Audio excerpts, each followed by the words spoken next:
വളരെ സന്തോഷത്തോടു കൂടി നമ്മൾ പഠിക്കുകയും അത് നമ്മൾ കഷ്ടപ്പെട്ട് പഠിച്ചിട്ട് യാതൊരു കാര്യമില്ല. നമ്മൾ ഇഷ്ടപ്പെട്ടിട്ട് ആ പ്രോസസ്സിൽ അങ്ങ് ഫുള്ളായിട്ട് നിന്ന്, അതായത് എനിക്കിതറിയാം, കോൺഫിഡന്റ് ആണ്, ഇതില്ലെങ്കിൽ ഞാൻ എഴുതാൻ അറിയാം, ആ ഒരു രീതിക്ക് കമ്പനി സെക്രട്ടറി പഠിക്കണം. ആ ഒരു ജേണി അതാണ് പ്രൊഫഷണൽ കോഴ്സിന്റെ ഒരു ഉദ്ദേശവും.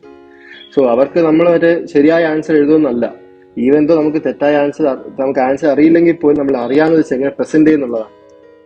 So when you appear for a CS final exam, final കാര്യം പറയുന്നത് കേട്ടോ, when you appear for a final exam, it is like question paper clients ആണ്, നമ്മൾ പ്രൊഫഷണൽ ആണ്, അങ്ങനെയാണ് ആൻസർ ചെയ്യാൻ. അല്ലാതെ നമ്മൾ ബാക്കി ഇന്റർ ആൻഡ് ഫസ്റ്റ് ഫൗണ്ടേഷൻ ലെവലിൽ it's fine, you can be A school boy.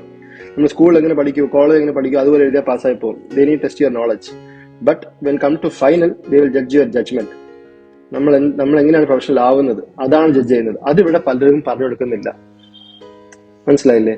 അവിടെയാണ് കുട്ടികൾക്ക് തെറ്റുന്നത്. കുട്ടികൾ നേരെ പോയി എഴുതുന്നത് ക്വസ്റ്റ്യൻ ആൻസർ എഴുതുക ചെയ്യുന്നത്. ശരിക്കും അതല്ല എക്സ്പെക്ട് ചെയ്യുന്നത്. നമ്മൾ എങ്ങനെ പ്രൊഫഷണൽ ആയിട്ട് ആൻസർ ചെയ്യുന്നു, ഹാൻഡിൽ ചെയ്യുന്നു, അതാണ് എക്സ്പെക്ട് ചെയ്യുന്നത്. അപ്പം ആ ഒരു ജേർണി കുറച്ച് ടഫായിരിക്കും. പെർസെവറൻസ് കുറെ വേണം. നമുക്ക് ആ ഒരു വില്ല് വേണം. അതായത് നമ്മൾ വിട്ടു കൊടുക്കില്ല. എന്ത് തന്നെ വന്നാലും ഞാനിത് ക്വാളിഫൈ ആവുന്ന ഒരു വേണം. പിന്നെ സെൽഫ് കോൺഫിഡൻസ് വേണം, നല്ലപോലെ എഴുതാനുള്ളൊരു കഴിവ് വേണം. പിന്നെ സെൽഫ് ഇംപ്രൂവ് ആവുക. എല്ലാ ദിവസവും try to improve your self.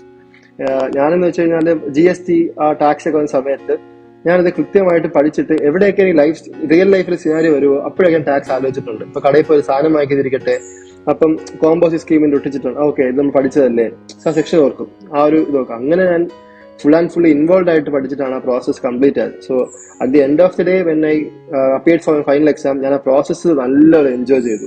റിസൾട്ടിനെ കുറിച്ച് ഒട്ടുമേ ഞാൻ വരടല്ലായിരുന്നു. Because process, if you are in the process, the result will automatically come to U.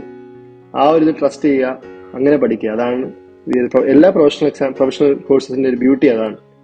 So മഗപ്പ് ചെയ്ത് പാസ്സാൻ വേണ്ടി പഠിക്കരുത്. ആ പ്രോസസ് എൻജോയ് ചെയ്തിട്ട് നല്ല സുഖമായിട്ട് പഠിക്കുക. ഇഷ്ടപ്പെട്ട് ഓരോ കാര്യങ്ങളും ഒരു എന്തൂസിയാസത്തോടെ പഠിക്കുമ്പോൾ തന്നെ അത് കിട്ടും.